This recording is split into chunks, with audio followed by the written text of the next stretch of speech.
Welcome and happy St. David's Day to all of our viewers and followers in Wales. In honour of your National Saints Day, we're going to be doing Welsh cakes. These are really easy, they're great for kids to make, really tasty, and they're great with a mug of tea. So let's get underway.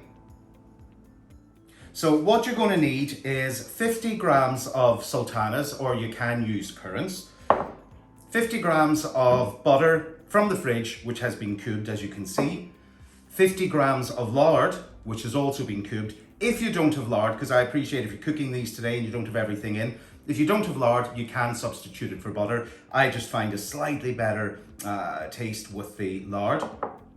85 grams of our trusty old friend caster sugar, 225 grams of self-raising flour, and then quarter of a teaspoon of baking powder, half a teaspoon of mixed ground spice, and a little bit of salt. We're also going to need an egg and some milk on standby.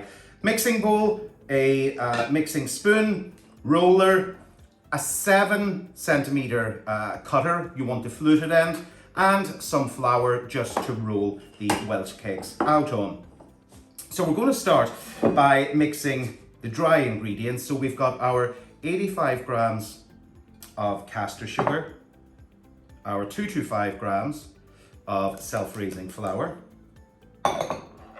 and into that we're going to add our quarter of a teaspoon of baking powder,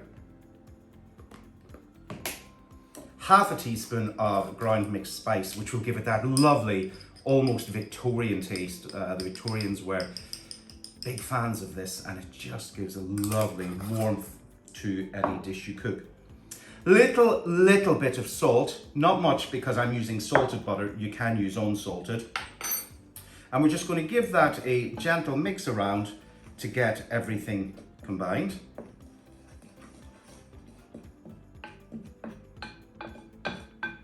And then into that, we are going to, as if we're making a short crust pastry, this should be incredibly short, we're going to pop that butter, all those lovely little cubes,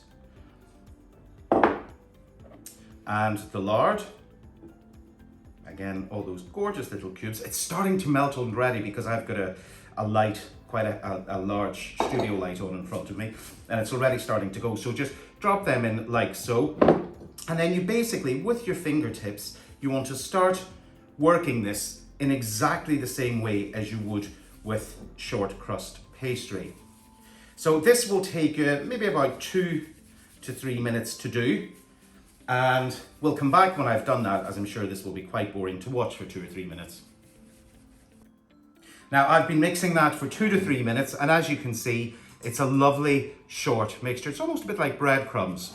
Now, into that, we are going to add our 50 grams of sultanas, currants, whatever fruit you've chosen. Just make sure they're not stuck together, as they have a tendency to do in packets. Then, as you can see, some of these are stuck together, and it wouldn't be great in the final Welsh cakes.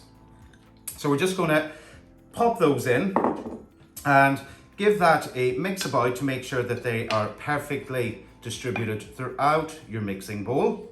And then make a little well in the middle of that, and we're going to break our egg. We're going to break our egg into that.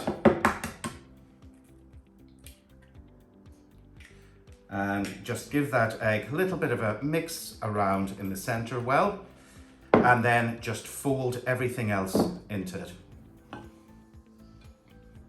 The batter for these quite often looks like it's going wrong, even when it's not, because until you start to mix it out and compress it, it doesn't necessarily look like the kind of dough you'd expect.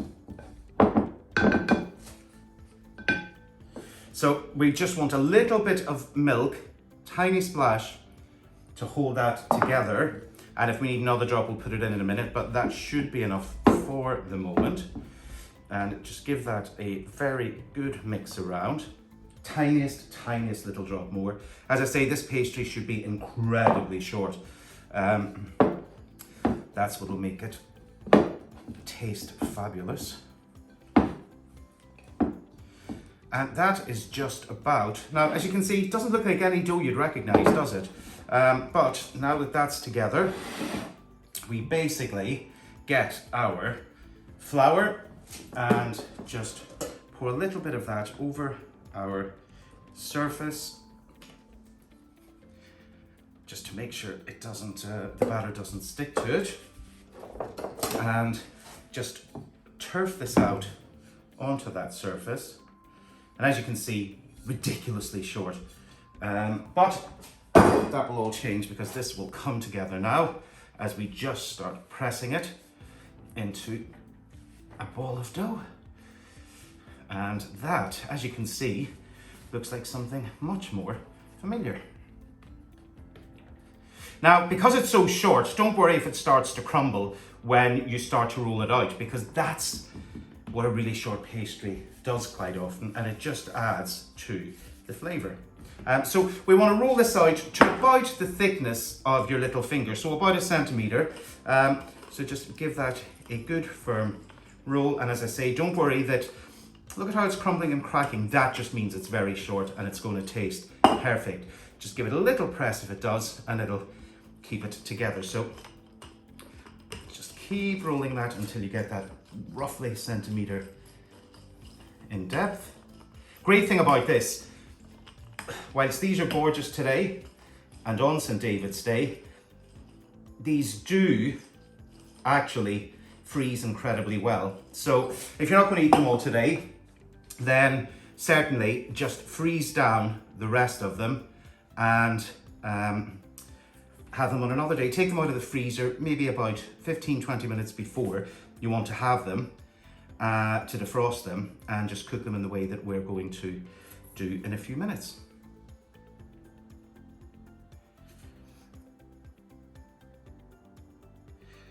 Now I have rolled this ever so slightly thicker than I normally do, so I'm maybe not going to get as many as I normally do out of the first cut, but there we go. Look at that crumble, it's so incredibly short. So what I'm going to do, I'm going to lay these out on a tray and roll the rest of it and come back to you then, because yet again, I'm sure this is a bit boring if I kept doing this for the next few minutes, so I'll see you in a few minutes. So here we are. This recipe does make 16. 10 of these I am popping some cling film on and popping that straight in the freezer for hideous rainy days and as a nice snack for them. These are the 6 I'm going to make today. As I kept rolling that out and adding some more, as I kept rolling out the mixture and pulling up the torn out pieces, I did keep adding flour to my table, because otherwise it'll stick. And even with that, as you can see, some bits of this mixture have started to mix. But I'm going to make these 6 Welsh cakes now, stick these in the freezer. Whilst I can speak Irish Gaelic, I can't speak Welsh Gaelic, so let's go to a very dear friend to see how they would pronounce Welsh cakes. Picai ar mine. First of all, very special thanks to my lovely friend Hayley, or Hales from Wales as we refer to her. Thank you for that lovely pronunciation of Welsh cakes. Now it's time to start cooking. So I appreciate everybody won't have a hot plate like this. If you do, great. If you don't, a frying pan is perfect. And I've got this on at a medium heat, and it's just, as you can see, it's the smoke starting to hit me up the face. So get a little bit of the lard that we used in the Welsh cakes and just smear that along. Now, if you're on a calorie control diet or you're watching your figure, don't worry about this step. Or if you're substituting with butter, just ignore this step, because we have got butter and lard in these Welsh cakes. So I'm going to turn that down slightly. As I said, medium heat. That just seemed on the hot side of medium. So I'm going to cook my 6 in this. They take about 2 to 3 minutes on each side, and they are going to taste spectacular. Well, fingers crossed they are. So going to cook those 2 or 3 minutes on each side, and I'll come back to you when they've started to brown. So these have been cooking for 2 to 3 minutes on one side. When we flip these over, they should be nice and deliciously golden brown. Look at that. That's exactly the color I was looking for. So just flip these over, and we want to do them on the other side for the same amount of time. So 2 or 3 minutes and we'll come back and we'll serve those gorgeous Welsh cakes up.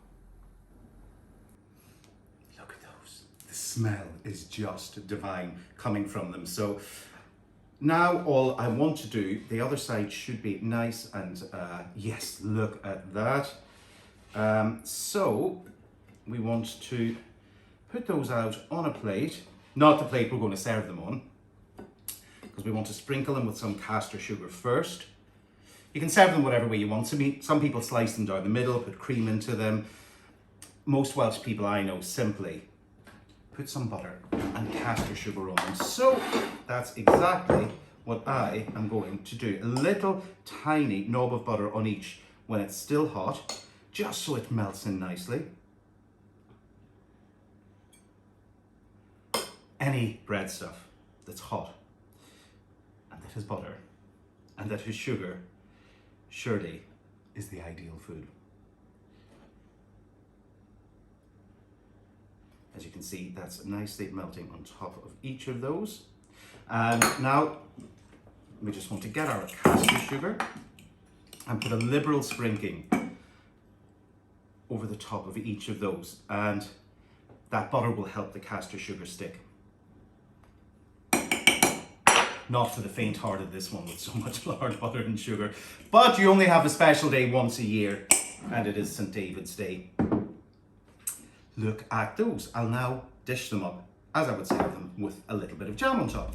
And as you can see, I have served mine up just with the butter, the caster sugar, and a little bit of plum and ginger jam. So now it's time to taste these Welsh cakes. Even if I say so myself. Absolutely delicious! I apologise for the terrible Welsh accent. Happy St. David's Day. Enjoy your Welsh cakes. Enjoy the day.